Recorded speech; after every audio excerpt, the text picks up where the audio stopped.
All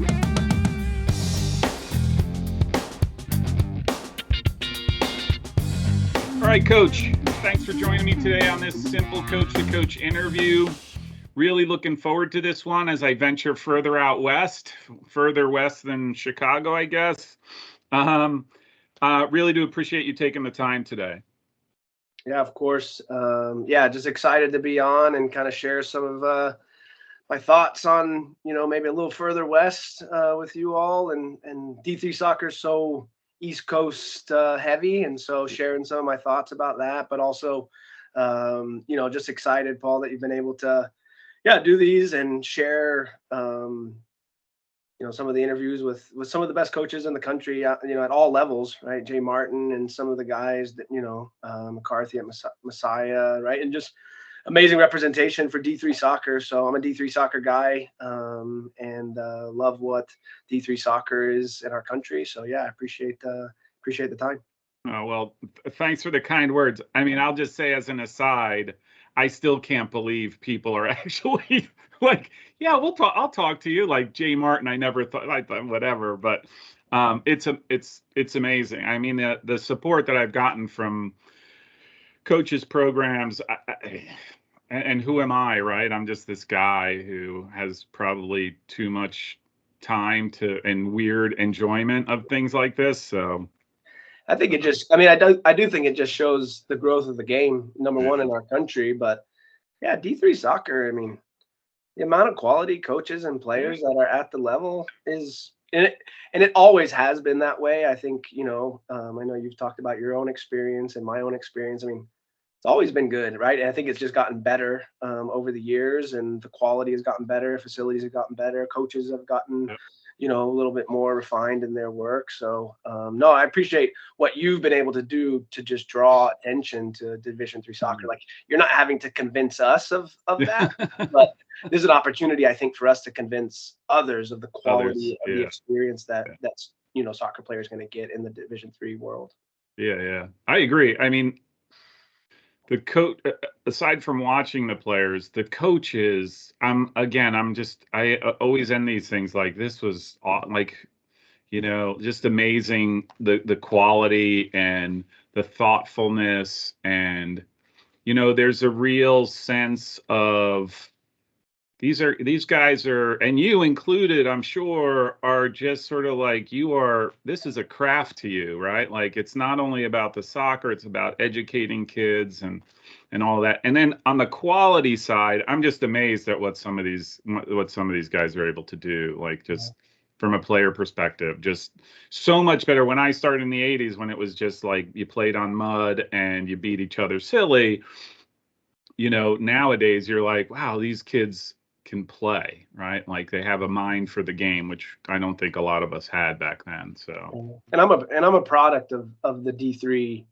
system, being a former Trinity University player in Texas, and some of the people you've had on, interviewed, Jay Martin in particular, Paul McGinley at Trinity, right? These are people that set the stage for so many of us. And I know, Brandon Bianco, obviously being a former Ohio Wesleyan guy, like, lots of us are products of the D3 system. And I think partly why I'm doing what I'm doing is because of the experience that I had, collegiately. And I don't think going into it, that's what I thought I was going to end up doing. And here I am, 20 years later, coaching college soccer for 20 years and making a life out of it. So, and a lot of it is the experience that I had, playing at the collegiate level.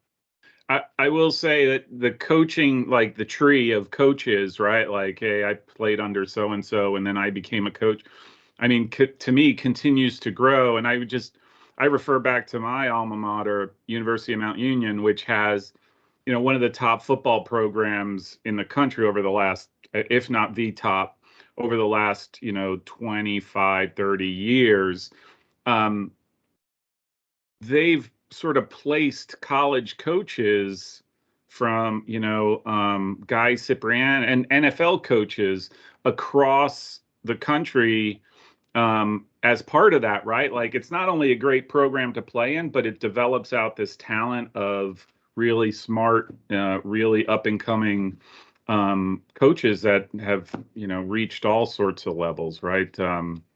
what's his name at Iowa State? Name escapes me, but Yeah. So anyhow, so let's just jump right into this. So you mentioned you've been the head coach at Luther since, I think I got it right, 2008. Correct. I mean, you've been around for a while, and you've had all sorts of success. I mean, just looking at your history there.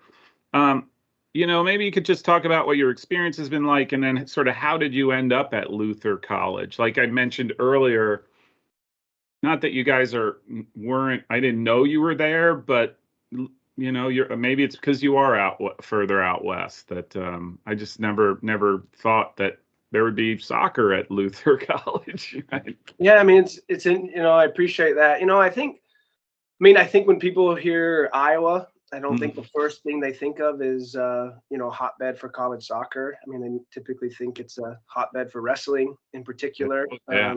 We're in wrestling country. And so, it hasn't typically been, a hotbed for soccer, even though, it continues to grow here in the state. I mean, they've got a pro team that'll be here in 2024, which is unbelievable. But yeah, I mean, I think,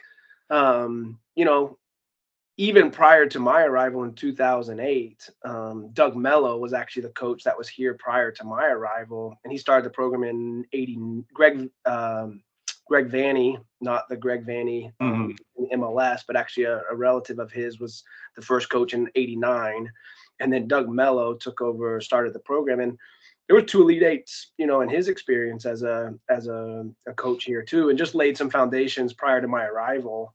And so, yeah, I was a former player at Trinity University, played for Paul McGinley.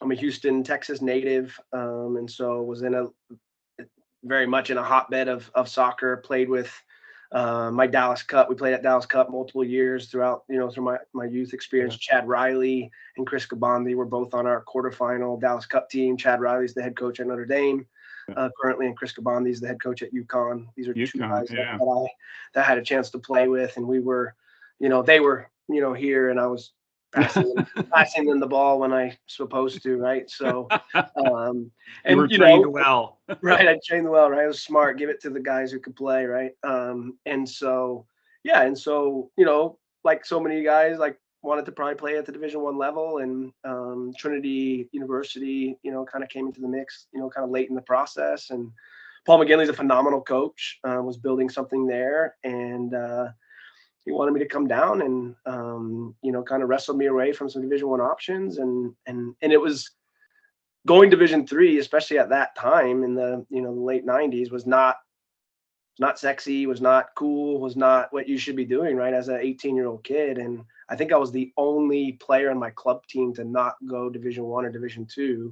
And I started on my club team, and everyone looked at me like, what are you doing? Like, why are you doing that? And again, it was a great education. I knew I was going to get a great education. Just got kind of a good thought process of that. And 2 years later, actually, in a preseason game, we played a bunch of my club teammates at a Division I school and beat them 5-1. And I scored 2 in the game. And just like a little redemption at some level, and just also kind of like clarify that we're good. We've got a good team. We've got good players, and so, yeah, so the Trinity, Texas experience was I set the stage for what, for what I wanted to do, getting close to the Final Four throughout my 4 years there, and so stayed on as an assistant there at Trinity, underneath Paul. Coach was an assistant on the 02 team that went to the Final Four up at St. Lawrence, and then won the national championship in 03. Probably one of the best Division III teams, in my opinion, over the years. 24-0, won at Drew University in New Jersey, and so it just again set the stage for what I wanted to do. I'm an elementary education major, so thought I was going to teach, and taught 4th grade for a little bit, and then realized that soccer is what I wanted to do, and went full time as an assistant up until 2007. My last moment with Trinity at Trinity, Texas, was losing in penalties to Middlebury down in Orlando. Beat Messiah in the semifinals, which was probably one of the best college games I've ever been a part of. Kaya Casagurin, the names that right? That we all remember in the Messiah realm, and to beat them in the semifinals was special, right? They were kind of especially the top dog, and have continued that. And so our team was a bit special, and then we lost in penalties to Middlebury that weekend, and then made the move, right? Made the move up to Iowa. It's good, solid reputation academically, and had a good history in regards to kind of where they were at, and it kind of hit the marks. I think the previous year, my wife said, like, we're not moving that far north. We had another position that had opened up, and she's like, there's no way we're going to move to Minnesota. And then a year later, her and I are U-hauling up I-35 to small town Decorah, Iowa. And here we are 15 years later, and it took some time to kind of get it going, but we kind of hit the mark in 2011 with a pretty special team. And really in the last, since 2011, have won a lot more games than we've lost, and have kind of put ourselves, hopefully, my goal is always to put us in the map consistently in the conversation. And I think we're getting closer. Last year was kind of a little bit of a hiccup, and I'm sure we'll talk about that in our conversation here. But the ambitions are to be in the national tournament, and my opinion is, if you're there, kind of anything can happen, right? It's one game off. So it's been a phenomenal experience. Even my Paul McGinley, him and I talk regularly. I think he still wonders why I'm up here. And we played them in 13, brought my guys down in 2013. I felt like my team and program was ready to compete, down in San Antonio, and got a good result, down in San Antonio. And I'm sure he can talk about that maybe when you interview him, but you can ask him the result. But and I've said, come back, you got to come back to Iowa to play us. And he tries to then send me some guarantee money for me to come back. So he's got more resources than I do. So but yeah, so, and we're in a, again, who would have thought 15, next year's season 15, and it's been an awesome place to grow and kind of continue what Doug Mello did prior to my arrival, and keep the history going. So let me ask, have you, since that time, as a player, and then as you work through Division III, has the game changed at all? Has it gotten better? Has it stayed the same? And then I would just say, have players gotten better? They always seem to be better, but it could just be me thinking like I'm falling apart. So I think the growth of the game has definitely grown in our country. And I think you look at what the professional game has done in our country, right? And again, we can all have opinions on the MLS, but you even look at, the USL Championship in 1 and 2.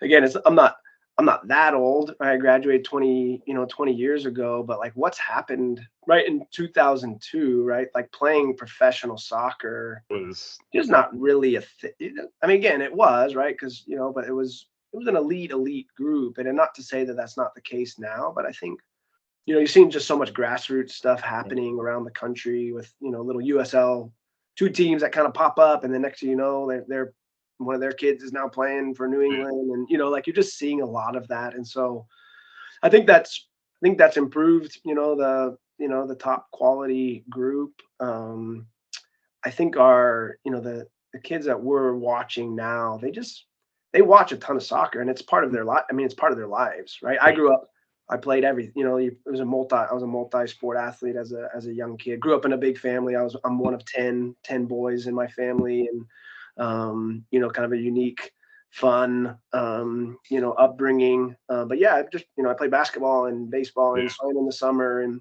you watched, we were in Houston, so we watched, Univision, right? We watched Pumas play Atlas, and we knew who was winning the Spanish league, the Mexican league. And I grew up playing against those teams in the youth tournaments. And, so your access to soccer now is unbelievable. Yeah. I mean, it's amazing. Right. And I love it, and so I think that's, I think it has started to filter down, through the ranks. I think,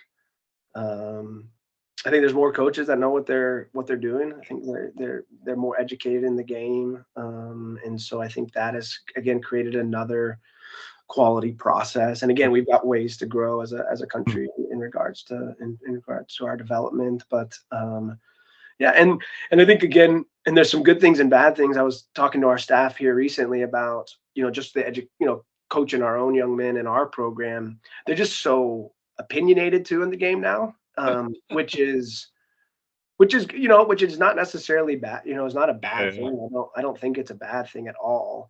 And even this spring, what we've worked on a little bit with our guys is, okay, can you stop being a fan, right, and turn into and educate yourself a little bit about the game as a whole, right? There's more.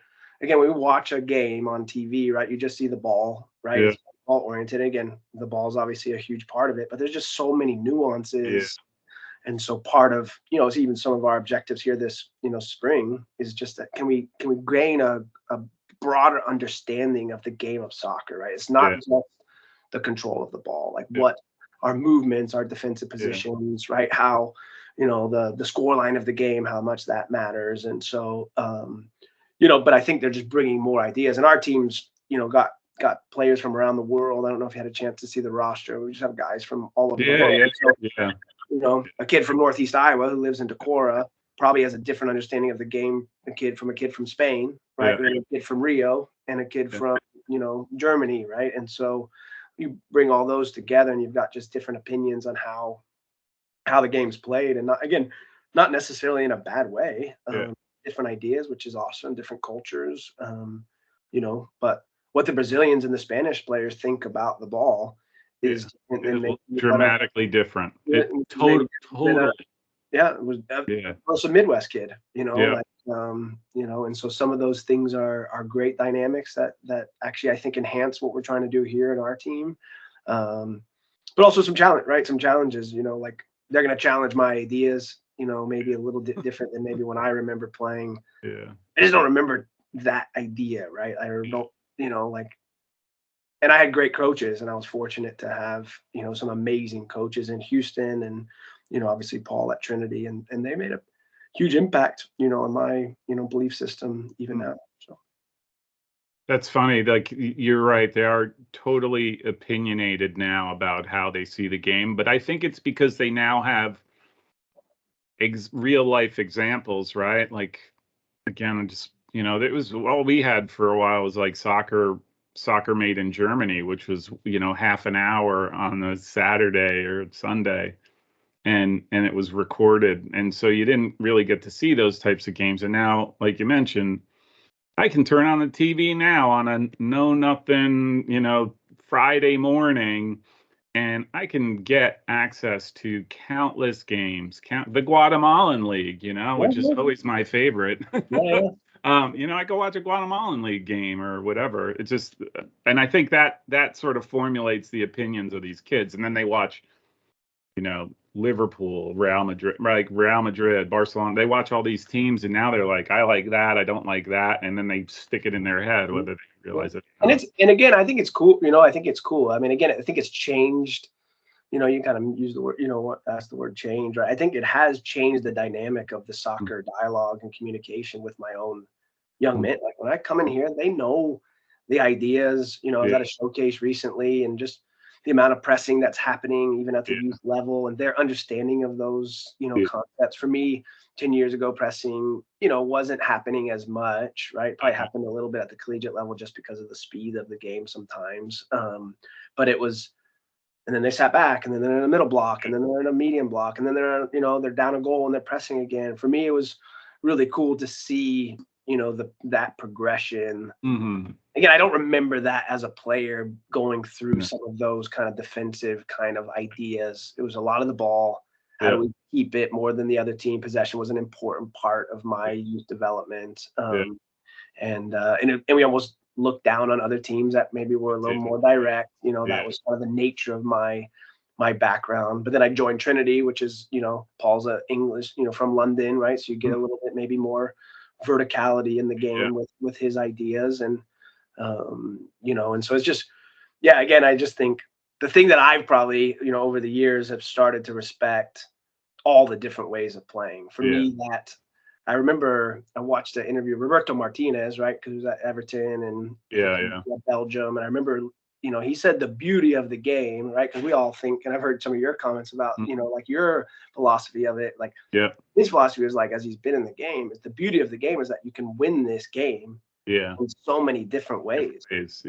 Right. And again, I think we all, lots of us formulate passing, making it more in control, et cetera. And again, the Barcelona, you know, generation, right, and has made an impact on so many of us. But you know, especially in the collegiate game, like a long throw has somehow, you know, become such a weapon, threat, right?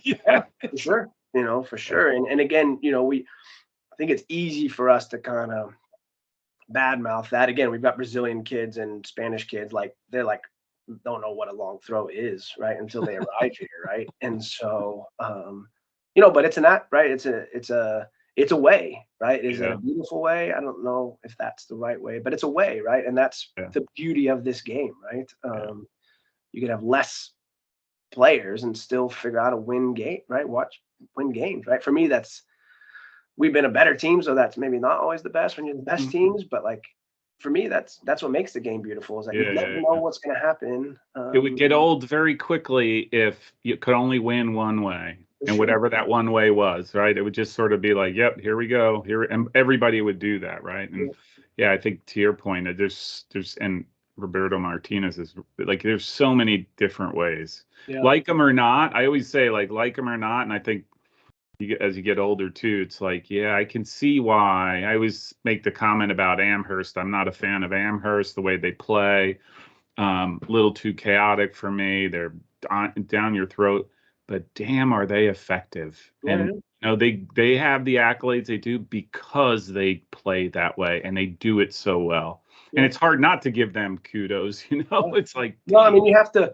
Again, it's hard, you know, because again, we all have our own opinions on, you know, would I love there to be an aesthetically pleasing teams that win? For sure, I would. And is that what I'm gonna lean that way for sure? Do I give respect to what Amherst has done and being able to convince their players that this is that's the buy. For me, it's all about what coaching is your ability to communicate your ideas and then have your players apply them. And for me, that's good coaching, right? And again, whether or not those ideas are all well received around the world or the country, right? If you can communicate that to opinionated young men, right? That this is the way to do it, and this is how we're going to do it, and they go out and execute it, and they buy in 100%.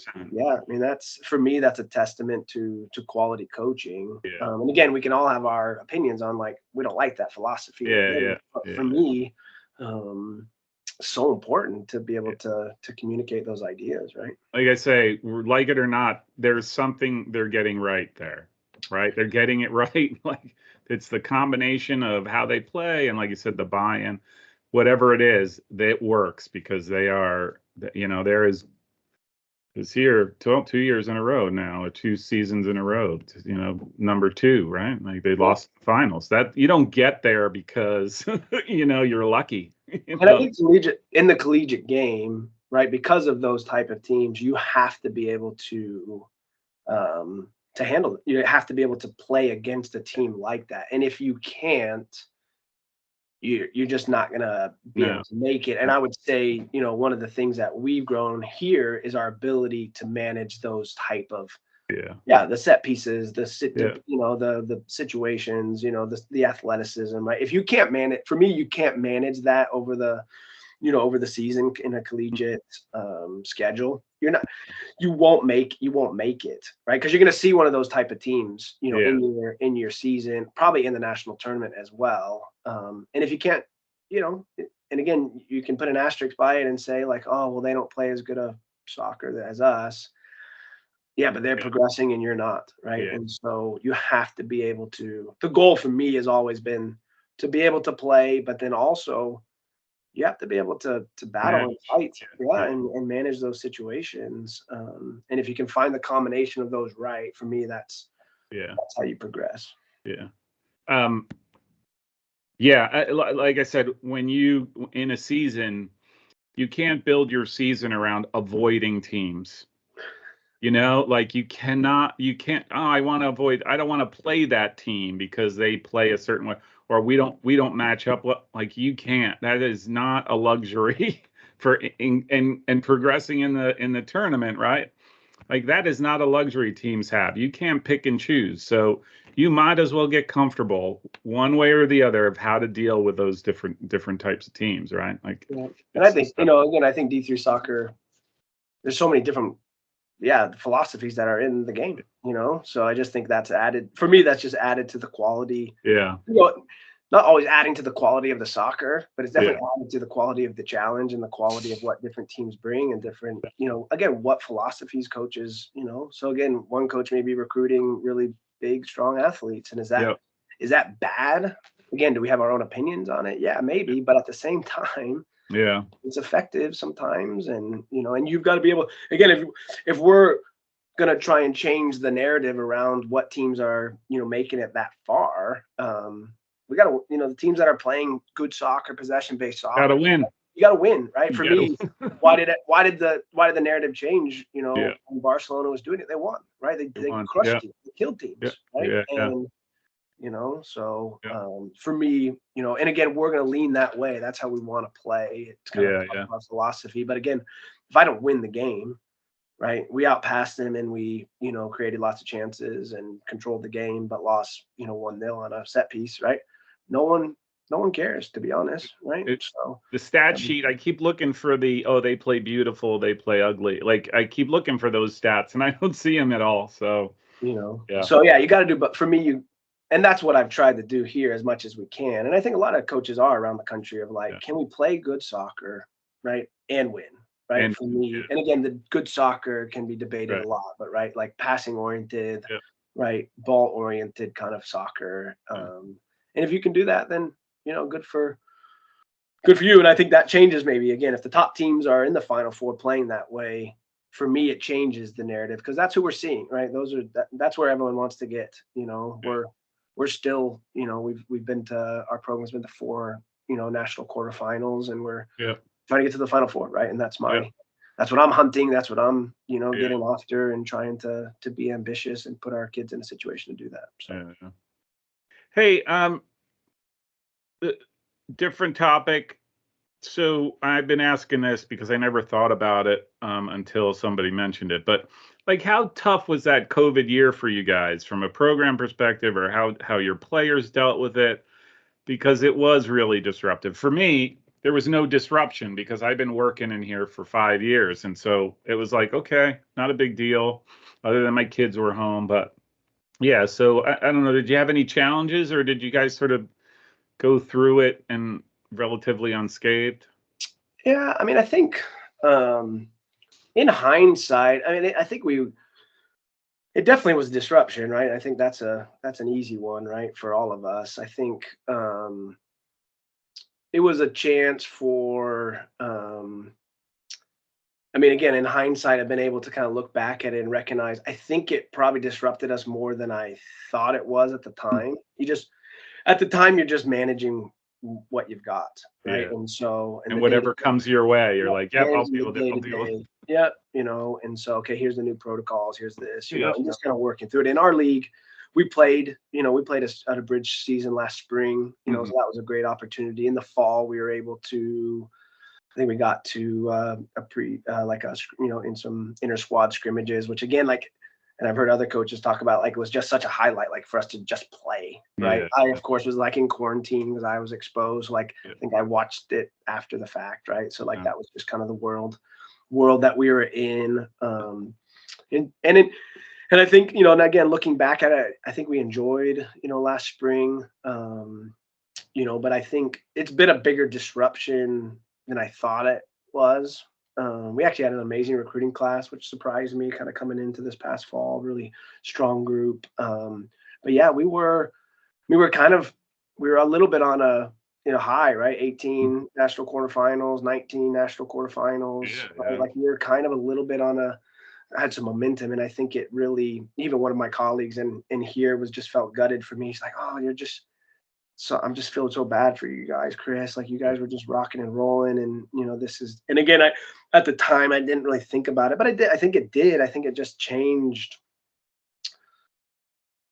Yeah, like a little bit of our. I don't know if some of the momentum, some of the steam that we had kind of rolling with. I think it did. I think it did, and I think a lot of those kids, yeah, who were gonna be those key players in 2020, just it just took a lot out of them. And just for me, just so impressed by, we actually have our banquet tomorrow. We do a spring banquet around our alumni game. And, so I'll get a chance to kind of highlight our seniors tomorrow night. And they just, what a tough time to be a college student, right? And just managing all of that, the ins and outs, and can't be in dorms, and now you can't be in dorms, and you're mad, like it was just, for me, it was really challenging, and just I've been super impressed with that group of young men who've just worked through that, right? And that's essentially 2 years of it. Again, this year's been way easier. We didn't have too many COVID issues this past fall. Couple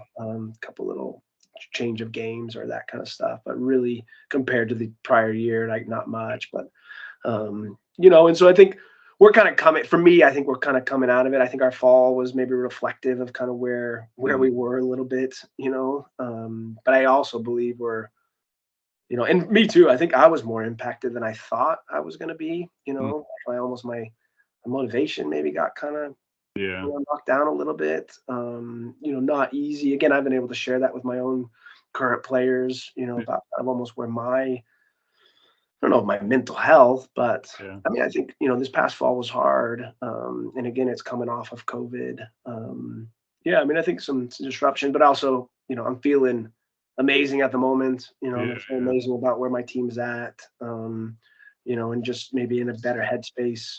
I think it impacted me more than I thought it was going to impact, in terms of just directing all of these young men, and not taking care of ourselves at times. I think coaches are pretty good at doing that.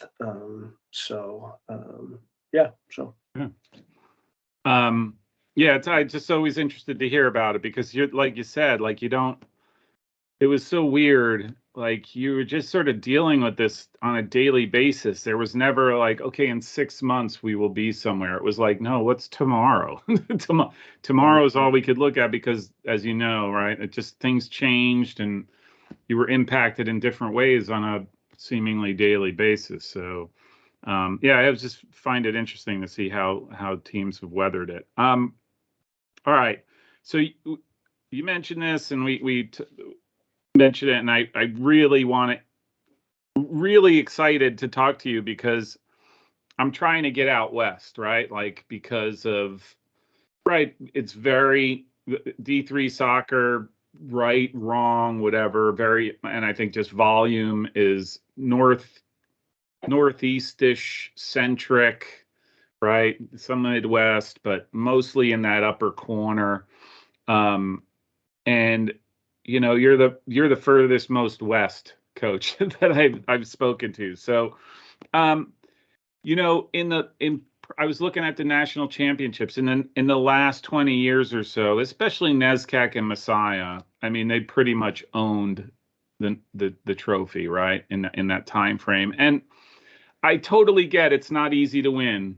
I totally get it. I'm not saying like, hey, you should be able to take your team to the finals next year. Like, I totally get that that's not reality. But do you have any thoughts on why it is that there's so, like, again, NESCAC, Messiah, or the Northeastern teams tend to be so dominant? Yeah, I probably have a couple opinions for you, Paul. I mean, I think so. First of all, I appreciate, again, I think getting a voice, getting some more voices from the West, I think is important. I mean, I mean, you said it, right? The volume of teams, East Coast, Ohio over, right? You could, and Chicago. I mean, again, I wouldn't say the North is necessarily, again, you've seen University of Chicago there the last couple of years, right? So you're seeing some parts. You're seeing, and I would say Redlands was in I see those, but I keep expecting more. I don't know if that's right, And I think, I think there's a couple layers to it. And again, I'm a West guy, right? I played Trinity, and we were in the West too, and just it's a challenge, and some of it again is just it is volume, right? And so if you look at the the breakdown of Division III, I think it's 3 leagues on the West, right? The California and Pacific Northwest, right? And then the 2 Texas leagues, right?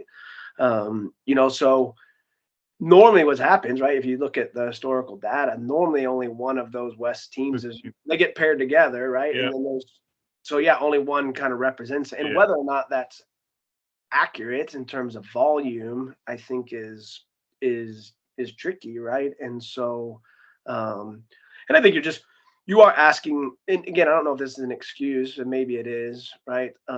You are asking a lot of the West Coast teams, right? In terms of, right, for example, like Redlands, I think was out at Connecticut College. I think took them was like 1 minute to go when they scored the sections, right? They're jumping on a flight from LA to Connecticut, right? For me, the margins, right, and I wouldn't say Division III national tournament is the easiest setup, right? Because you play Saturday, Sunday, right? And I think you're just, there's a volume component that plays into it for sure, but then you throw in just the challenges of travel. And I think of our 2003 team that won the national championship, right? Like multiple flights, right, to get the, so we're off to Atlanta for our first round games, right? Like a high ranked team, and you're flying around the country, right? And you're just not having that same type of travel, right? At the and you're probably not doing that during the regular season, right? Like during the regular season, you're on a bus, let's say, for the most. You do some probably, again, if you're out west, because where do you go, right? If you're not playing, if you're in California, you're having to probably fly to Texas to get to and even you probably have to fly up to the Pacific Northwest for games. And so I think you have some preparation, but you're in a right? Like if you think about how physically and mentally draining just a season is, and then you throw in, okay, we're going to fly out Thursday morning to play Saturday, right? And then you get through, right? And you're flying out Sunday night from and then you're back to campus on, like it's just for me, it's a different challenge that I don't have a great solution there. And my staff, I shared this question with my staff this morning, and I shared, again, this is different, but in 2000, when I played, our field was deemed too narrow at the time. And so we were second in the country, had not lost a game, and they made us travel to Hardin-Simmons, right, to play. Oh my gosh. On a Wednesday. And snowed, right? So we got 4 inches of snow, couldn't play on Wednesday. Played Thursday back in San Antonio at a neutral site. 4 overtimes. That's when they used to have 4 overtimes. We won in the 4th overtime on a golden goal. Jumped on a flight Friday morning, right? And flew up to Oshkosh. Played Wheaton at 11 o'clock on Saturday because there was no lights. Beat Wheaton. And then, of course, we lost to Oshkosh, to go on to the national quarterfinals. And so does that mean we're not a good team? Like it's just margins, right? Like it's margins. And when you get to that elite level, those things. And I remember Coach McGinley at the time, and this is all after the fact, he said literally he looked at, and again, I was a junior at the time, he said he looked at the team that morning before we played Oshkosh, and he's like, we have no chance, right? Like these guys can barely keep their eyes open. So and that Oshkosh team was very good. Scott Dioper was National Player of the Year, and and that's just that, that's a story for me that's probably a little bit exorbitant, but Thursday, Saturday, Sunday, right? All away from home. Again, does it mean that, that 2000 Trinity team wasn't very good? I don't know, that for me, you're not going to hear those type of stories probably, in that way. And again, all the West teams play each other, right? Well, like we just the pod goes. Yeah. Redlands and Trinity were in the same pod this past fall. So yeah. only one of them's coming out just based on numbers. Yeah. Right. And so both with good historical, runs in the national tournament. And so again, I don't know the solution. Like Claremont was another team that was very strong. I mean, they didn't even make it in. They didn't even make it into the tournament. I think beat Redlands in the regular season, lost to them in the tournament, in the finals, and 2 in the region, and don't get in, right? And so I don't know. Is that, again, it's a volume, it's a volume thing too, right? So is that the correct representation, of the teams from the West? I don't know the solution to it, but I do think, and I appreciate you bringing this up, because I think some of these teams that you're talking about are high quality teams. I mean, the games I watched during the regular season, I mean, even teams that look, even record wise, they wouldn't have made the tournament anyhow, but I definitely thought Claremont should have been in. For sure. Yeah. I was so impressed with those guys. I think I watched the final against Redlands, and I thought they were a much better team than Redlands. Like just in terms of watching the two, pretty much not knowing much, right? Like I just watched the two play, and I was like, wow, Claremont is a really good team. And so how they don't make it.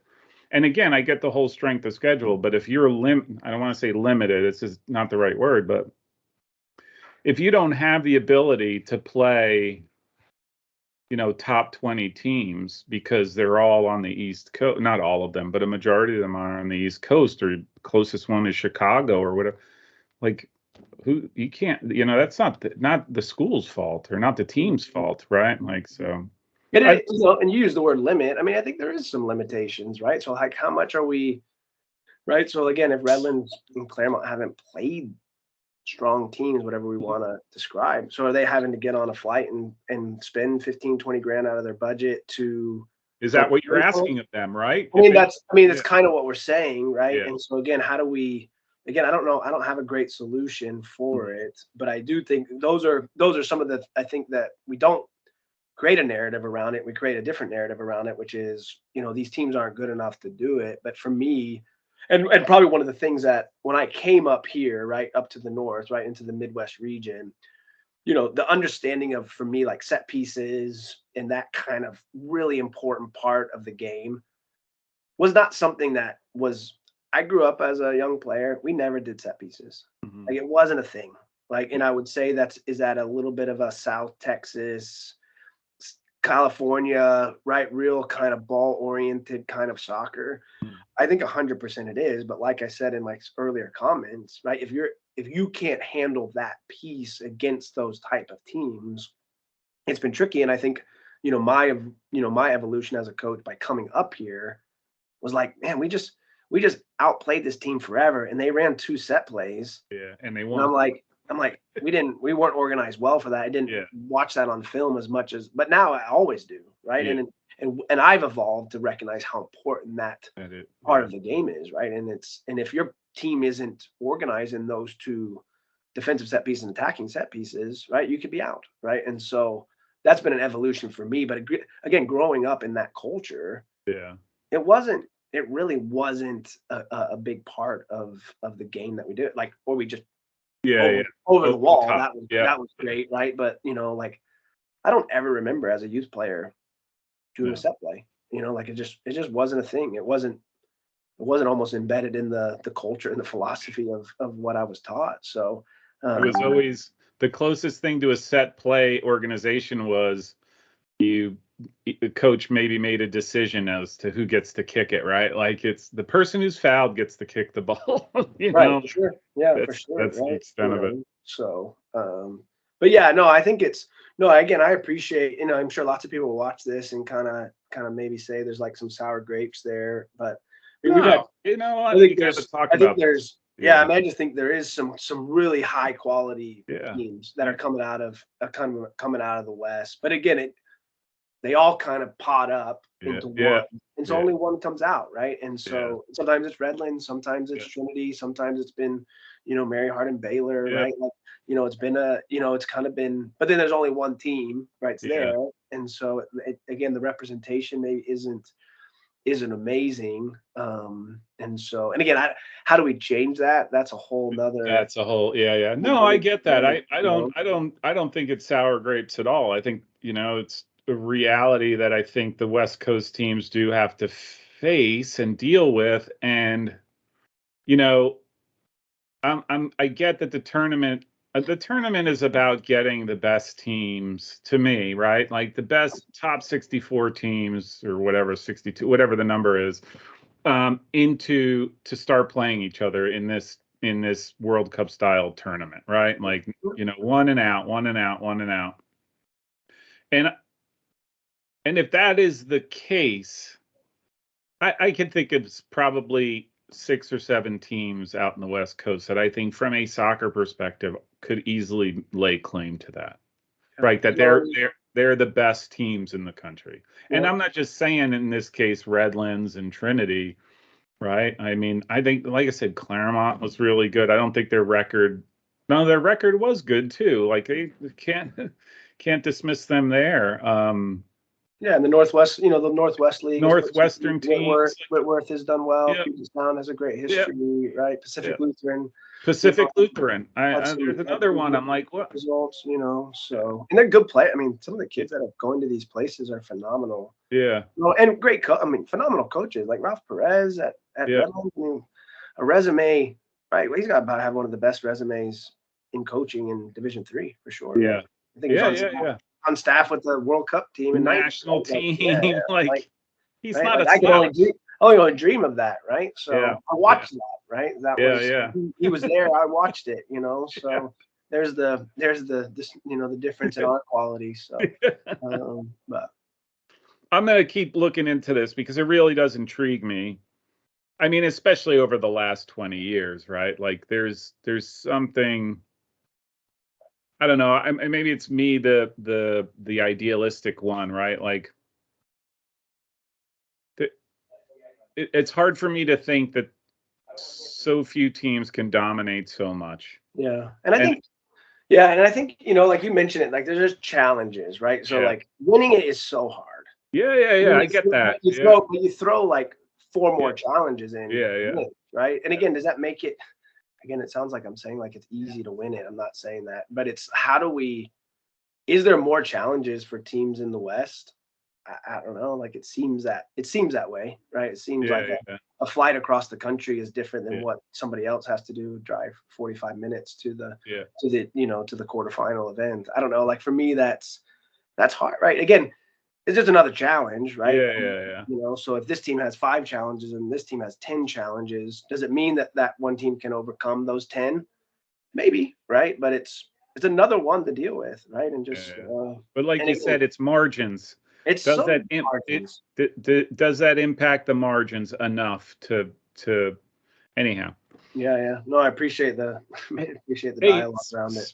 Speaking of easy topics, any thought? You've heard about the proposed substitution changes? Do you have any thoughts on that? This is an unofficial poll, by the way. I'm just telling you, non-scientific, holds no weight with anyone. So I'm just curious, do the proposed substitution changes where you cannot bring players back into the second half, do you think that's going to have an impact? Or if they do it, I don't think they are, but I mean, it looks like they've tabled it for another year. I don't know if you saw that, right? So they've tabled it, I think, for another year to just, I think, get some more data. I think it's interesting, right? I'm more of a purist in a lot of the things that I try and do with our team. We've probably increased our subs over the years. I don't know if that's been. I think it's been good because I think you just gain some depth in your team, can give some young players some opportunities. So I definitely kind of probably lean a little bit that way. I also, I was talking to again some colleagues recently, and like, I literally have to think about zero about my subs for the game, right? Like I'm like, oh, take out our all-region kid and give him some water and then have a conversation with him and put him back in. Like there's no thought process for me in terms of like my sub pattern, right? And if you think about at the highest levels, right? Like subs are big, right? Of like how you can change the game and what you can do to the system, et cetera, et cetera. For me, as a, you know, in the current substitution route, there's so little, right? Mind. Again, I'm not saying that necessarily in a good or bad way, or maybe I am, right? It's like I don't have to think about it too much. You can kind of think about, okay, who's that group that probably comes on to, you know, to support the top group. And we've created probably a little bit here of like a, you know, we call our, you know, like our top group, you know, is normally 18, 20 players, right? Yeah.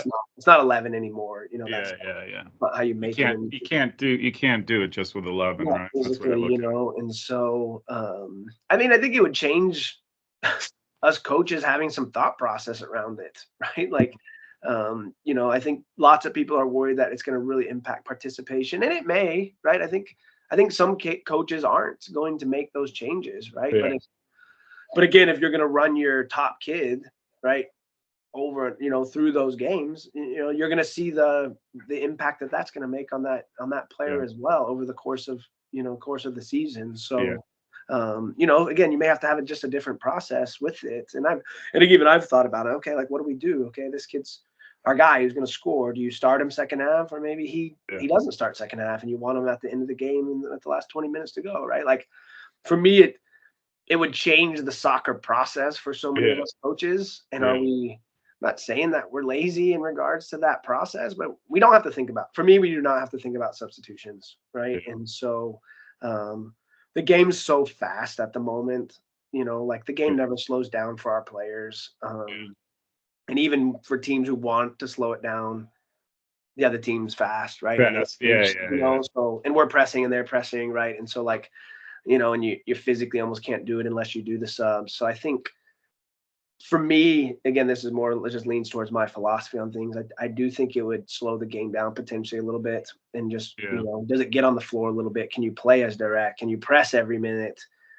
You know, probably not, right? Like that was my thinking. Like, the physical demand of the game is going to force teams to slow down because they're only able to use, you know, maybe they drop it down to 15 players in a game, right? And guys aren't just going to be able to physically keep up with that demand game in and game out.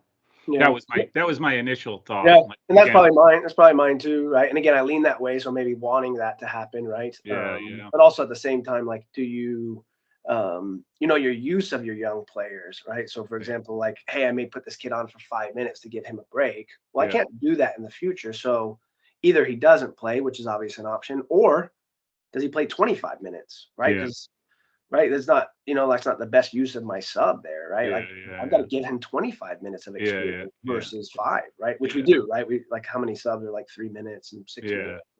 And I'm guilty of that too. It's not to say that I don't do that as well. And or you just got to communicate better than yelling across the field. Okay, come off. Or even, you know, like, even at the end of games, right? I think the use of subs, and again, I'm probably guilty of that too, of just like, okay, I've got some subs, and we don't stop the clock yet, so let's, you know. And again, I don't think that's a great tactic. That's not a participation tactic. That's not a, hey, let's, you know, I'm all about the D3 philosophy.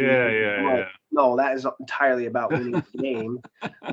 You know, but I've heard that, right? I've heard people say that, right? It's really going to impact D3 philosophy, which I'm like, the D3 soccer coaches that I know want to win the soccer game, right? You know, so I totally get the participation part, but let's also not be naive here to think that this isn't, we're not, right? I'm trying to win the game. And do I want our kids to participate and be involved in that process? 100%. The more I can get involved in that process, I think the better experience that more kids get. But at the same time, like, trying to win, right? And let's not go against what the point of the soccer game is.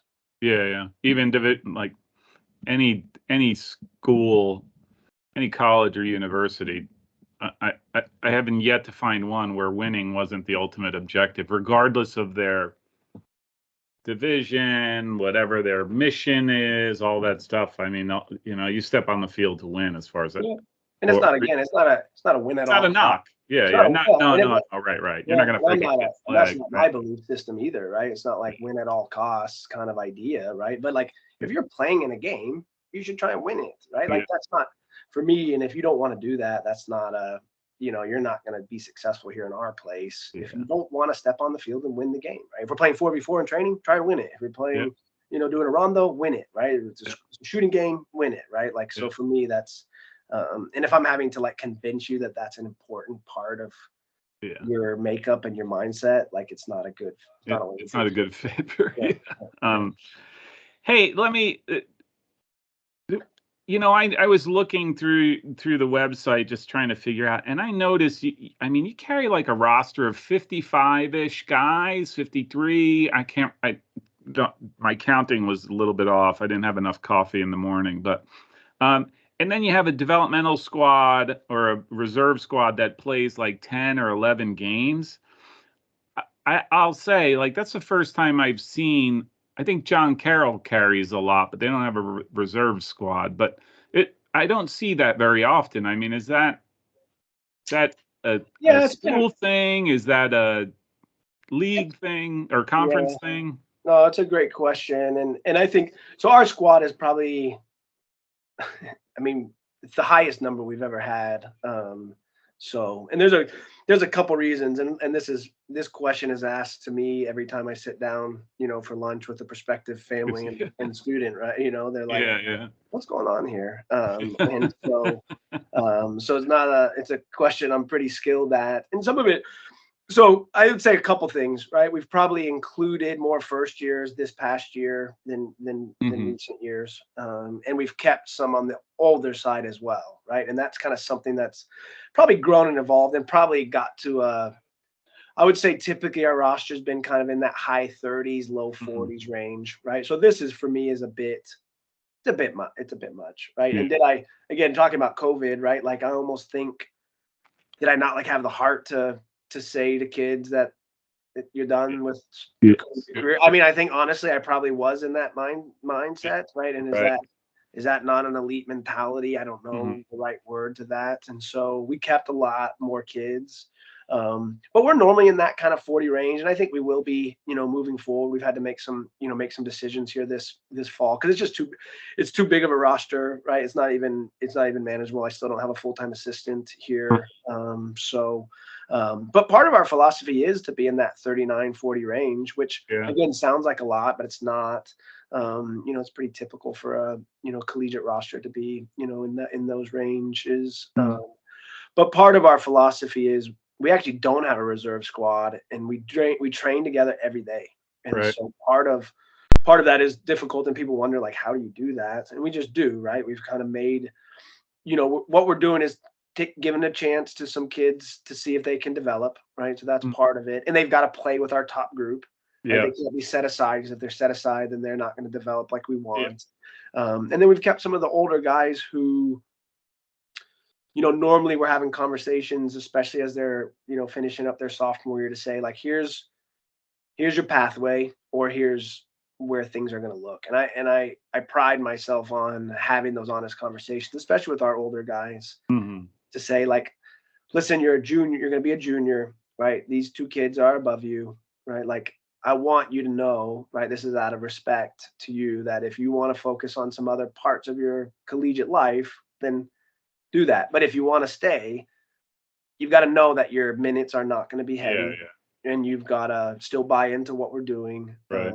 And I said, we've had a lot of kids still make that choice, which for me, a lot of times has surprised me, because I'm like, if my coach had told me you're not playing, I don't know if I would have been able to handle that. And for me, those kids are amazing young men, right? To stick with it, and to still have the character and the quality. And for me, some of those kids have made the biggest impact, in our program, and so a couple of them will be back this weekend for our banquet, right? And they didn't make the impact on the field, but like the impact that they made. They're the locker room guys, right? Like, they're the ones that have.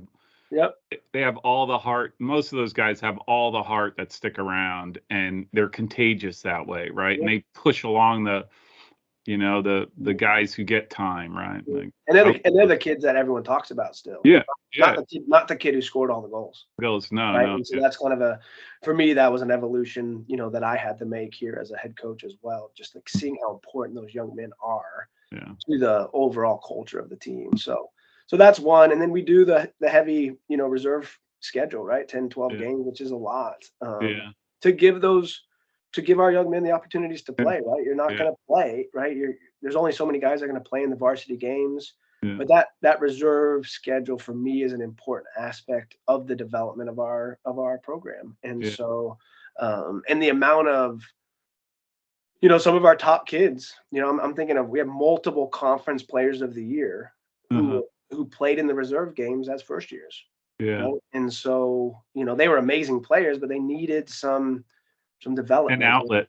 Yeah. And they needed to train. And hey, here are the topics that we're talking about every day. Yeah. And if you don't have that opportunity on the Saturday, the Sunday to put that into practice, then where do you go, right? And so, so being able to see their progress through that. And so, the reserve stuff has been super important, to our program. And it gives some of those young guys, it gives them a full year to say, normally we like to give kids a full year to kind of see how they develop, right? Physically, tactically, technically, right? And then sometimes we do have to have some harder conversations, in the spring to say, we've recruited this kid, and so you're probably a little further behind than maybe I was hoping. And again, try and be super, transparent that that's the process. And no kid comes to college soccer to play in a reserve game. No, right? And so those are hard. Those are hard. It's a hard squad to manage, right? Because no kid wants to play in those games, And so, but it's amazing how many kids continue to choose to be a part of what we're doing here. And for me, I would assume sometimes if they're not in the squad and playing, that they would say, I'm done, coach. Like I'm gonna go do other things. And the amount of times that young men are saying, like, I really want to be a part of what we're doing here, coach, for me is always a reminder to me of that we're doing some, some good things here. And no one says that, right? We don't have anyone. The players definitely don't come in and say, like, thanks for all you've done, right? Like, I didn't, right? I didn't. Player, right? I never went in to tell Coach McGinley, like, thanks for everything you've done while I was a player. Now, in hindsight, I get lots of opportunities to do that, right? And how much he mentors me. But so it's a unique system. I think we do, quite a few teams in the league do have kind of some reserve teams. So, you have access to play, some other opportunities and community. There's quite a few community colleges here in Iowa. So you've got opportunities there. So for me, it's great.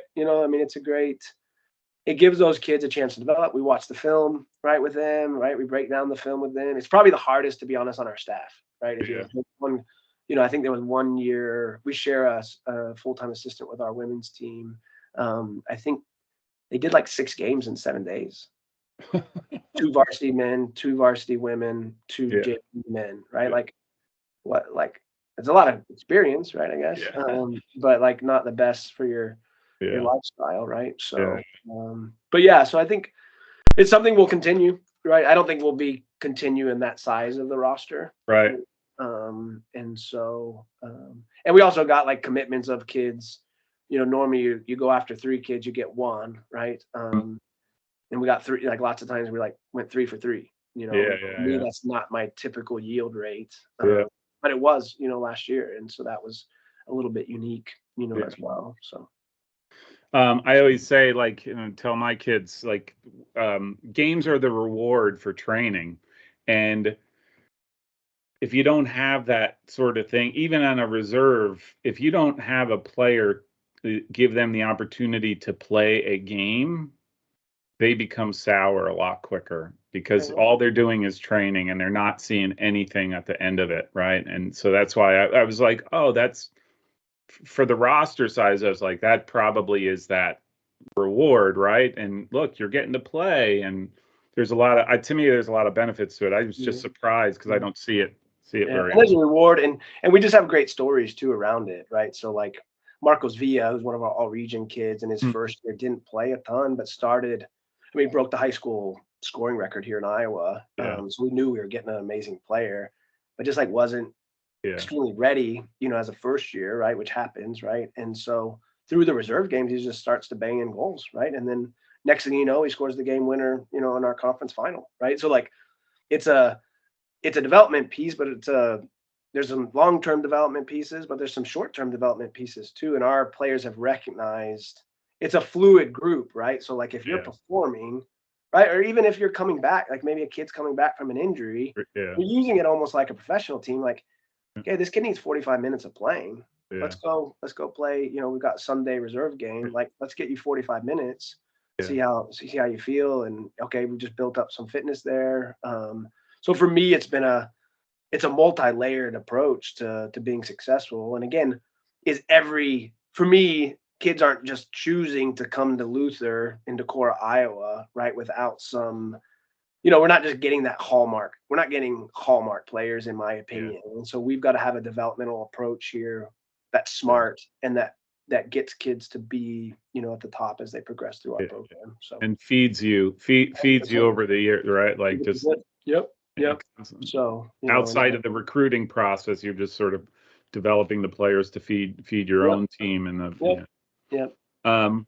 hey, with everything that was going on and COVID and all that and the spring season that you sort of had, like what were your expectations going into this fall?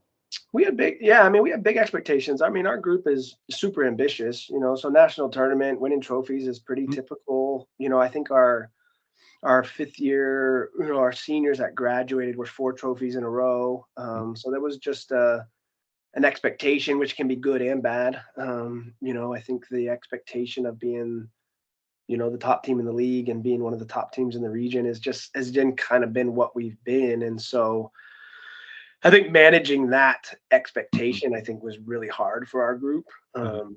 And we had some difficult things. We probably had one of the hardest schedules that we've had on our schedule. I mean, we went away to North Park in Chicago in a weekend, which is, like almost like a Final Four weekend. You might as well put that on. Gustavus and St. Olaf were quite good this past year. And that was all I think it was 4 or 5 games. We went Gustavus, North Park, Chicago. We had a conference game and then St. Olaf. So, and in that time period, we had, for me, probably the best player in our region. Tim Hellerman was a kid that played for us, tore his ACL, and for me was kind of a little bit of like a linchpin. Played position as our holding midfielder, but then also just like his demeanor. He was from Germany. He just had a maturity that was beyond his years. And it happened in the Gustavus game. And so it was just right enough for me in a spell of the year that we needed to be not trying to figure ourselves out. And we were. Like, we went to North Park and we're playing a team that is super mature, right? Like, those guys were good players, right? We get a red card in the game, right? With 30 minutes to go. That's not going to help you, right? Win a game away from home. Chicago, obviously, you saw, right? Like, we actually played super well in the game and just couldn't create our score chances, and they did. And but it definitely took some momentum. And so one of my former players passed away during the season, which I think had an impact on me. It was a kid that I was really close to, and so there was some challenges there, right? That kind of played into it. And so and I've had to tell my guys this, at the end of the year, like, I wasn't probably on the top of my game. And that, and I've had to apologize to them, and especially my seniors, right? You're like, oh, great timing, coach, to not have a great year, right? Because they're, because it's their last. It's right? their last. That's a hard conversation that I still have to have, with them, and I'm looking them in the eye and tell them the honest truth about, where I was at mentally. And I think for the first time in my career, I remember walking out to training, and this is after I'd shared with the seniors of the news, because they all played with him. A kid named Bruno Colon was his name, terrific player from Brazil. And like, I couldn't muster up the energy to train the guys, right? And I'm not a big crier. Not that there's anything wrong with crying. And my daughters at home make fun of me for not crying more. But they, like, I was a super emotional time for me. And so, I mean, and some of those layers, and we just kind of couldn't get rolling. Our front three are really good. I know 2 of them. I think, Faithon, Will Overberg, and Marcos are kind of like our front three. And for me, they can score on any team in the country. And they went through some great stretches where they did, and then some other spells where we didn't. And it just made it difficult. We just went through some tough stretches. I think teams maybe knew that we were maybe like a little vulnerable, and so they kind of got us right a little bit. And so, so it was a tough year for me. It's probably one of my most difficult seasons in my career. I wish I was like talking to you about like after my Elite Eight year, because then I'd be able to be a little bit more like, upbeat about it. But I'm actually super upbeat about it. And, like we've just acknowledged all the, we've kind of talked a little bit about the suffering of the year. And, now we're refreshed. We've got a good returning group coming back. We've got a good incoming class. I feel like I'm in a good moment of, again, just even sharing, my own personal struggles with the players, right? Has, I think, helped us all kind of come to grips with it. I think it doesn't make it easy, and I again have to look at my seniors in the eye and tell them, that maybe I wasn't at my best, this past fall. But I am at the moment, and I'm ambitious as heck right now, and ready to push our guys into, to next fall. Hey, it's not always, rainbows and unicorns, right? Like that is definitely not about life. It's not, about soccer. It's always, what are you dealing with? How you managing it? And sometimes there just a lot comes through, right? And it's just how you deal with it and how you come out on the other end that matters, right? And and that's the challenge I've put on our, on our team and even on myself, right? To like, okay, these were some hard things that we went through, and what are we going to do, right? How are we going to acknowledge the challenges that they were? And we don't want to downplay how hard that was, but let's, can we pull together, right? For me, that's been a big part of it, right? How can we pull ourselves together as a group, as a team, and, me and can we arise, above that, because we've got high expectations. Yeah. Hey, maybe you could talk a little bit about your conference, the American Rivers Conference. I was just sort of again doing history. It seems like you and Loras, like you kind of go back and forth between the two as to who. Yeah, it's been a cool, like, again, it's a relatively new league, right? So 1990 was when Luther started, right? And we were one of the first in Iowa. And it used to be called the Iowa Conference, is what it was prior to American Rivers Conference. And so, it's kind of interesting to watch kind of the historical. Luther in that early years was really the top team for a long time, and then some other teams. Jimmy Conlin was the Wartburg coach, who's at who's the head women's coach at WashU, won a national championship at WashU. He was at Wartburg, and so Wartburg and Loras kind of came onto the scene. And so that, for me, it's like super consistent. University of Dubuque won our league this past year. We're quite good, and so the league has really been quite good, right? Simpson had some Division I transfers come in. Central, who's down kind of in the Des Moines area, won the league in 2019. Nebraska Wesleyan has a relatively new coach. Co and Buena Vista, are two teams that have kind of had a little bit more of like some changes within their coaches, which is, for me, is always tricky. And so, but for me, they've got a little more stability here. But it's a great league. These last couple of years, we haven't had two people in the national tournament, but prior to that, like, it was almost two teams in the league are making it into the national tournament on a regular basis. So, when I got to Luther, we were chasing, Wartburg and Loras, so, and that for me was a great hunt. And I felt like we got to a point where, we were able to kind of overcome that hunt. Probably one of the craziest games I've ever been a part of. In 2016, we beat Loras at Loras in a 4-3 game, and a huge win for our program, and I think kind of maybe psychologically got our kids past that. And so obviously they've got a new coach now. Steven's actually an Ohio guy, so now the new coach at Loras. And so some things they had a great year this year, won our league title, or the tournament. And so it's a great league. We were like down, one of the down teams in the league this year.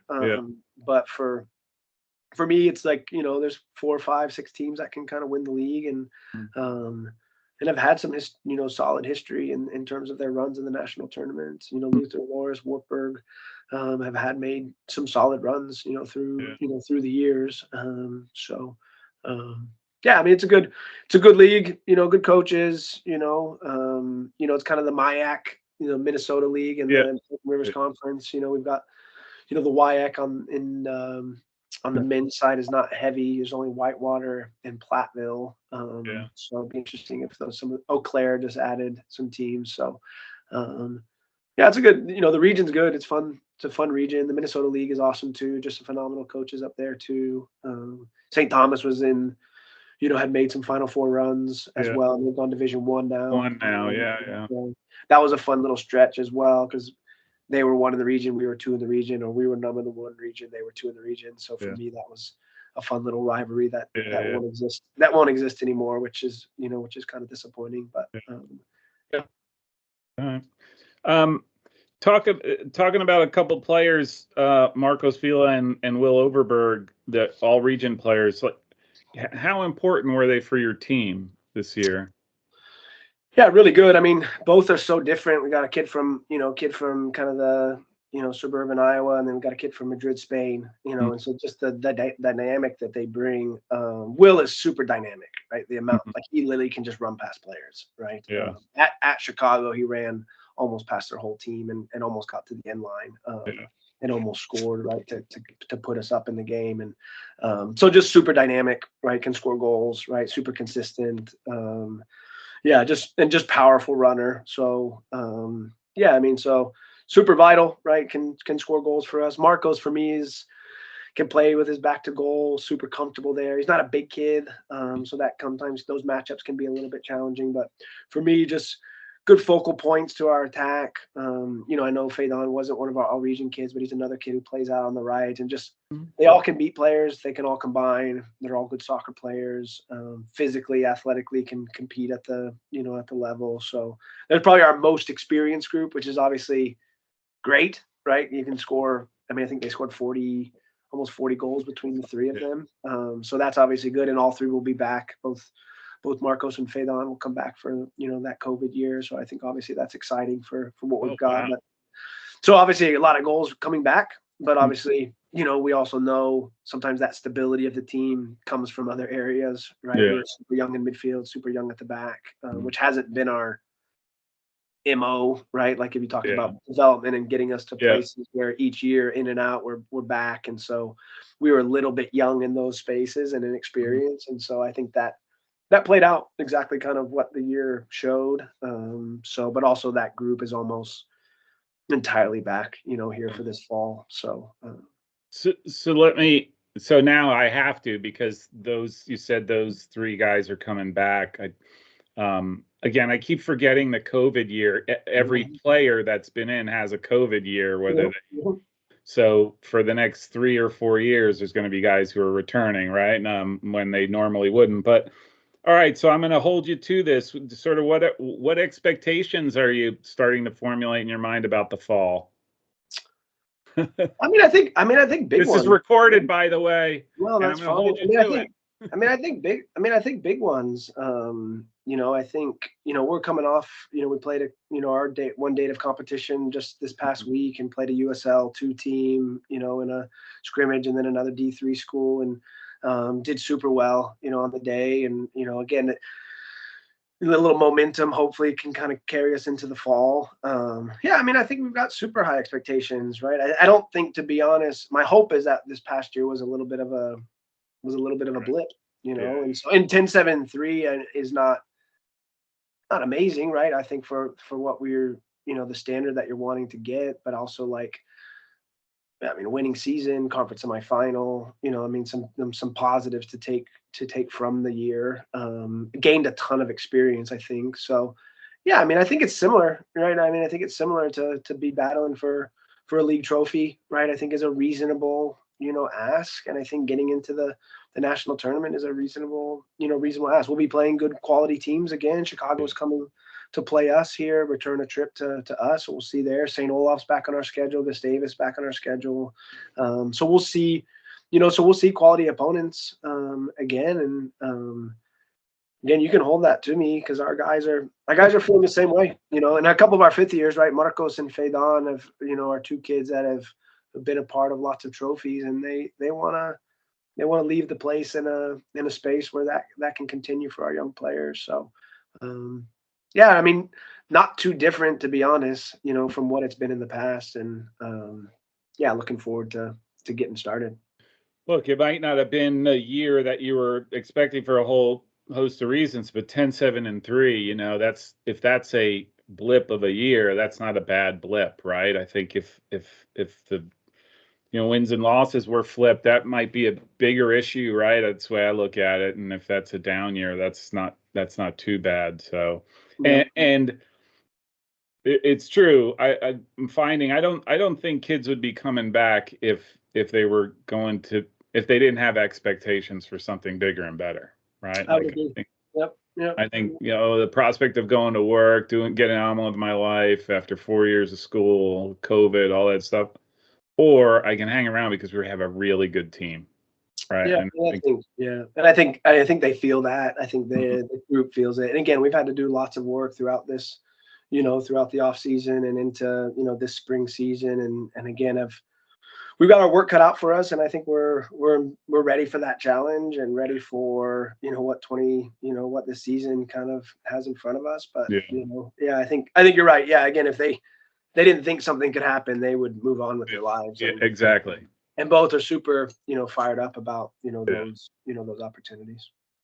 Well, I definitely am going to be watching in the fall now that I got my hat, There you go. Maybe I'll get a tattoo. Like, who knows? That could be a bit much, but go for it.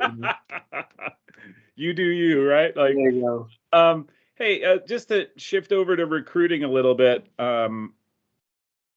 Look, I went online, looked at, you have a beautiful, beautiful, like, place to play, like beautiful grass field. And everything I looked like, you have some top of the line facilities. I'm just curious, like when you're recruiting guys, how important is it to be able to show them a great place to play and then all the other facilities around for where they could be, the best student athletes that they can?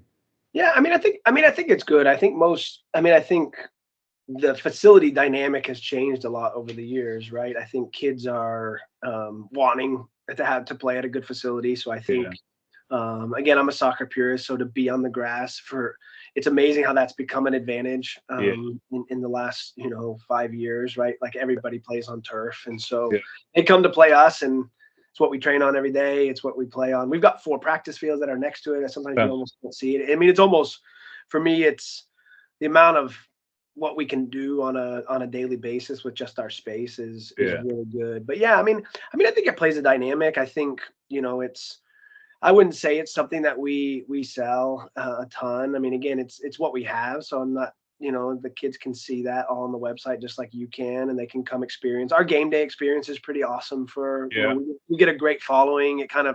We're down kind of in the valley. So like when it gets dark, like everything is black except for the field. And so we get a good student, engagement from, they come out and support the groups and drums and vuvuzelas and just a good kind of fun soccer environment. And so that we're good on that. We're super, we don't lose a lot of games at home. And so that home experience is really good, but it's not really what I'm selling. We sell the school, we sell, the experience that they're going to get with me and their teammates. And, like some of the glit and glam. I wouldn't say I'm a big glit and glam guy. I'm a hoodie wearing, hoodie wearing on the sidelines kind of guy. And I think the same thing I work out in is maybe like the same thing that I, in a game, and people make fun of me about it. And so that's just kind of how I am. And, I think that's kind of how we approach it. And we approach our recruiting as, you're going to get an amazing experience. It's what I had. It's what I'm trying to give, young men is an opportunity to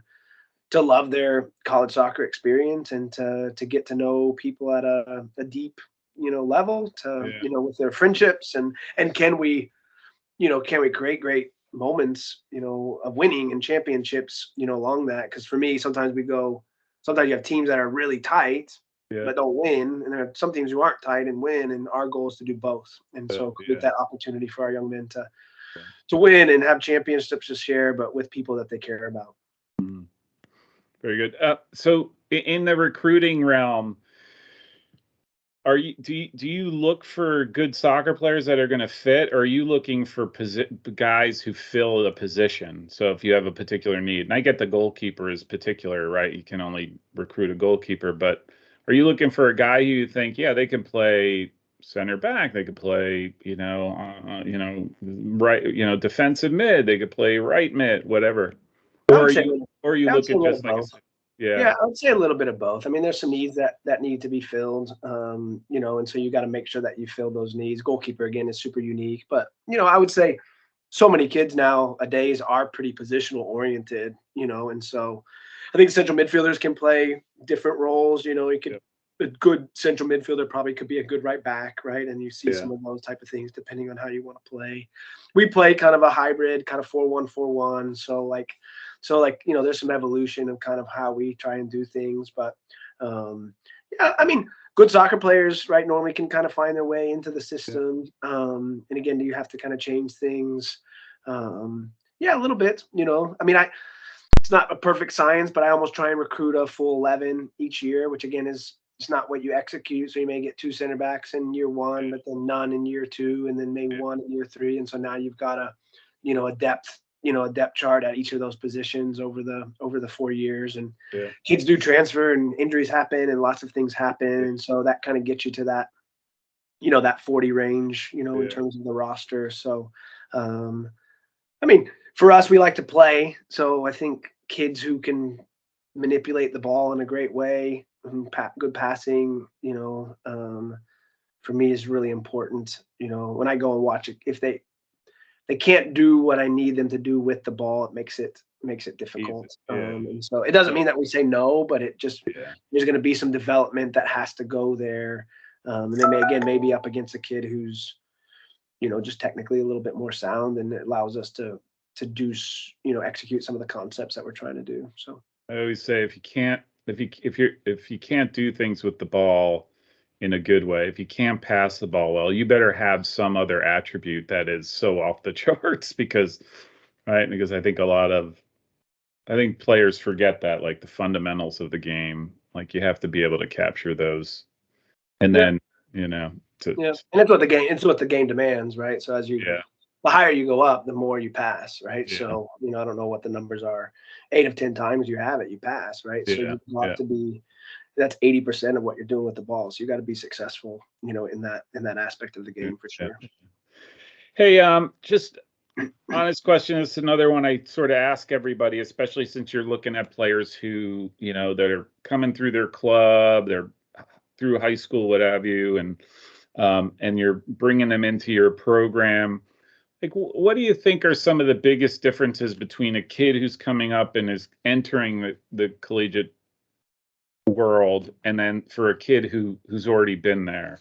Like, are they missing things? Is there some, whether it's like the magical question, Paul, of how you can kind of help excuse me, how you can help that transition process with the young players. I think it's hard because for me, there's a transition that happens when you step into college, and the way I kind of try and describe it is like just everything's like a little bit more intense.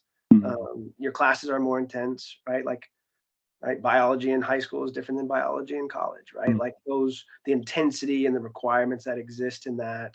I think the social life is like a little more intense, and again, not necessarily in a bad way, but if you can't go home to your room, right? When you're in high school, you got to go to your room where you live with somebody, right? And there's this social aspect that's there again, which is amazing, right? It's also like the joyful part of, right? Like you literally live with your friend and you go eat with your friend every day, right? Like that's not a life that you and I have, right? Like, so I think, but there's an intensity there that exists, and I think in the soccer world, like there's an intensity, around that as well, right? Of like, I'm not talking about there's the physical intensity for sure, but just like the day-to-day demands is such a challenge, right? And so excuse me, and you have all of those aspects that play into it, and the older players are just like a little bit more experienced of how to manage some of that, right? And so I think sometimes they just have a little bit more of an advantage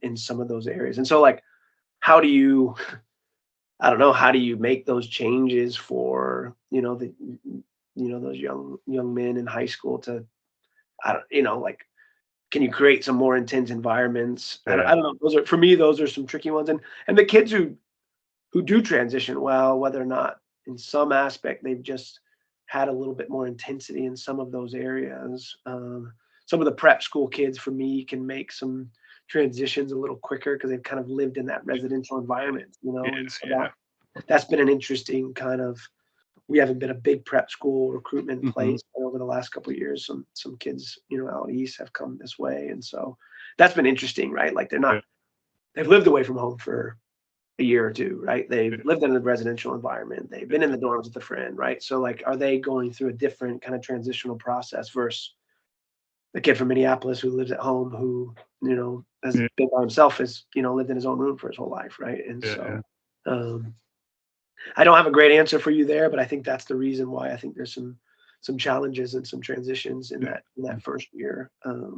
So that is true. Like I never thought of it that way. There is the intensity on all aspects of your life just sort of it increases, right? As soon as you step into college atmosphere, from the soccer and all that. So and one of my favorite questions, every family asks it, like, hey, so when do you think I'm going to play? That's my favorite question, right? Like, and I put it back on them, and said, like, this is a challenging place to play, right? And I want to be upfront with you on that, but how well are you going to transition in all of these aspects of your life? I don't know your mom has cooked your meals for the last whole life, right? Like that's not happening anymore, right? And so no, you don't get to have your pasta meal that you normally have before games. And so how does that, what's the cafeteria? How are you going to adjust to the cafeteria food, right? Like, what's your sleep like, right? You're used to sleeping in your own bed at home, where, right? Like now you're in a dorm with lots of people and it's loud and right, like, so like all of those things, I don't know. I don't know how you're going to transition with those. And so, and if you know how you're going to transition to those perfectly at this moment, you let me know, because that's a difficult answer. And so, I don't know if my families love my answer. But it also is just a reality, and I just try and be real with our, with our families, because I want them to enter this place and know eyes wide open, man.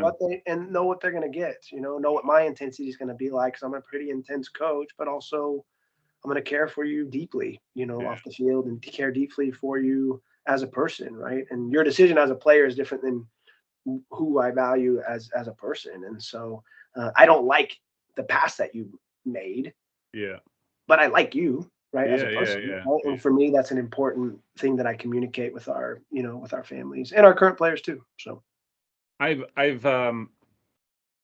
that's actually a great point. Like I said, being eyes wide open, and how you try to be as honest with the kids that you're recruiting, because I am amazed, and I don't know if this is because like the intensity of your job at all levels, right, has increased over the years as soccer's, grown and all this stuff, and the higher visibility. But I'm always amazed at the amount of times I hear kids transfer and you find out in one way or another that, sort of what they were told, and sort of that recruiting experience didn't match up with their experience once they got there. And to me, that's like the worst of all scenarios, right? Like you want a kid to come in and know exactly how it's going to be, because it's already hard enough, right? Yeah. And we're not immune to that either, right? Have we been perfectly in the recruitment process with every family? Oh, nobody is. The answers, the answers we have, and we're having, some kids who are transferring at the moment, right? And some of that, probably those conversations, if you had with them, would be exactly that, right? I didn't think we were going to have, 54 guys, coach, right? And so they set our roster. And again, I don't think I thought it was going to get to that spot, right? And so what am I that coach, right, that you're talking about? And I'm open to saying that, that's not what we wanted, and it's not, and we're at a moment where it's not a good situation for those players, because I'm not able to provide them the experience that I really envision for all of them. And so we've got to make some moves and decisions that I think are going to be important ultimately for the program. Hey, what's just to wrap up here, what's the best way for someone to get your attention, and that they're, because they're interested in Luther playing for you?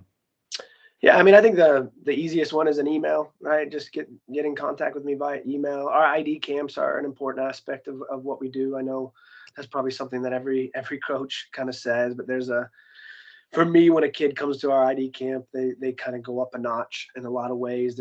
They're putting some resources into that. They're putting some time into that. Gives me an opportunity to coach them. Our camp is really just Luther, so it's not like they're going to get seen by 20 coaches. Right. They're just going to get seen by really me. And that's, again, there's some good about that. Maybe our numbers aren't huge, but also like normally we have about 40 to 50 kids that come to our ID camp, and it gives them we advertise it as like, this is an opportunity to see what it's like to play, at Luther. Right. And some, you may like it and you may not like it, right? You may not like the food, you may like the food, right? You may think I'm too intense, you may not, right? But for me, it's like the most real experience that you're going to get. You kind of talked about like, how do you help kids in that format, right? Yeah. For me, that's one of our best ways. Yeah. But yeah, just contact via email, right? It's always the easiest kind of way to communicate with coaches for the most part. And then it kind of puts it back in the coach's court to kind of figure that out. Video for me is a great way. And again, it's like a trailer, like a movie trailer is kind of how I've heard people describe it. It's just like a chill, like, oh, that's a good goal. He moves well. Okay. Like probably should call this kid. That doesn't mean, it's done and dusted in that way, but it's just a good, preview of what, what's in front. Yeah. Do you just, sorry, one last one. Do you go to do you recruit at tournaments or anything like that? Or are you much more just sort of going around looking either at video or individual games? I think a little bit of both, right? And I mean, Iowa's unique. We have spring high school, so we've kind of got, run into some games here throughout the spring. Like a little bit of both. For me, it's what showcase to go to. There's so many showcases these days, so like for me, it's been like a little watered down, over the years. Like there used to be just some events that you could just go and kind of get all the teams. And some of that is, I mean, again, the nature of probably youth soccer has just kind of gone that way. But yeah, we do a little bit of both, right? We do, we do the showcase activities, go and watch teams play, kind of trying to figure out how to, out of COVID, coming out of COVID, trying to kind of figure out exactly what that looks. I feel like you're on this kind of routine, we're going to go to this event and this event, and then it kind of changes a little bit. So we do, because of some of our international recruiting, some of the virtual recruiting has kind of how we've done some things. But yeah, we'll make our way to the East Coast and do some, check out some of the prep schools that way. And, just because of how many international kids play at some of those places. And like a little bit of both. Our staff will be out watching some high school games next week, and there'll be a Minnesota State Cup. We got quite a few kids from Minnesota area. So all right. Can I ask you one more question? So you do have a lot of number of international players. Like, did that sort of occur naturally, is through the process of you just during your normal recruiting, or, I mean, is that intentional on your part, or is there something about Luther that attracts these foreign students? Yeah, that's a great question. I'm more curious about that. Yeah. And you're not the first one to ask that, right? I have like colleagues ask me and wonder, like, how are all these Brazilian kids coming to rural Iowa? Especially Iowa. All due respect to the. And again, so it's been a unique process. Again, I think when I got here in 2008, like I don't think I would have envisioned that would be kind of how I would build a roster. But like 10% of students at Luther are international. So this has been an intentional. We're about a couple thousand students, right? So 200 students, are international on campus. And so this has been something that's been going on for way before I arrived, right? And so I remember sitting down with our director of admissions, international admissions, and saying like, what are your thoughts? And he's an amazing guy. And so has built kind of a reputation around the world, which is amazing. And so we just kind of jumped on the wagon and said, hey, how do you feel about, me recruiting some soccer players, right? Who meet all the requirements, and for him, it doesn't, it's, if they play soccer, it's great. They've got to be amazing students, right? And so like our acceptance rate for internationals is super low. I mean, it's like 12% or something, right? It's crazy competitive to get in. And so you have to be a really great student and meet all the requirements. And so, again, I don't think I envisioned that, but it has kind of just continued. And, one kid comes and that kind of creates a little bit of a vibe. And I've been to Brazil recruiting. I've been to Germany, right? I've done some of my own, right, events across the world. And so that's kind of probably added to it. And then just reputations, right? I've got some contacts throughout the world of like, hey, what are your thoughts here? And so again, in some of the prep schools, we've kind of gained some traction in the prep schools that obviously have, international kids. And so it's kind of it's interesting because it's kind of similar with domestic recruiting, right? Like we've got this kid from this high school, right? And then, he's a friend of his. And so, next thing you know, you've got 4 kids from that high school that are all. You almost build like this unknowing pipeline of talent, right? Like, I get that. And just like it's the same thing. It's just different and maybe again a bigger scope because the world is big. But I think we have a setup at the college, right? That is that allows that to happen, right? And so again, that wasn't how I envisioned it when I arrived, but it's we've just kind of, in some of our other, programs and, in our department of kind of tennis has a heavy international, student population and basketball's gotten, one of their top kids is from Australia, right? 6'11", 7-foot kid from Australia, right? Like, so a little bit unique and not probably how you would think of building the roster, but I thought we would have Norwegian kids, to be honest, and we're still for, Norwegian kids. So we've got a Swedish kid coming in this fall. Close. Okay. You're getting closer. Scandinavian kid, but so it's been, so again, probably not how I envisioned it, but it's just kind of formulated and, I've kind of continued those relationships and for me, it's not a perfect science by any means because you are probably doing lots of the virtual recruiting, which can be super challenging. What they look like on video and what they show up to can be tricky. But we've had a lot of success, with some of those players, and we've got a couple important ones coming in here this fall too. So. Okay, I just curious about that. Like, a really cool question. Yeah. Hey, Coach, I really do appreciate you taking the time.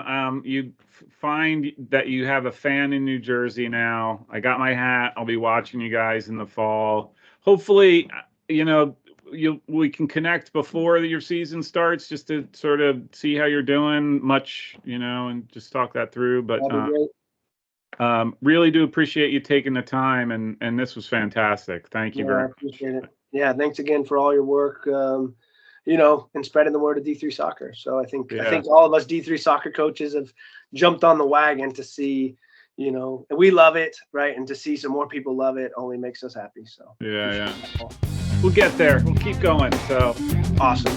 All right, Coach. Thanks a bunch. Thank you. Take care.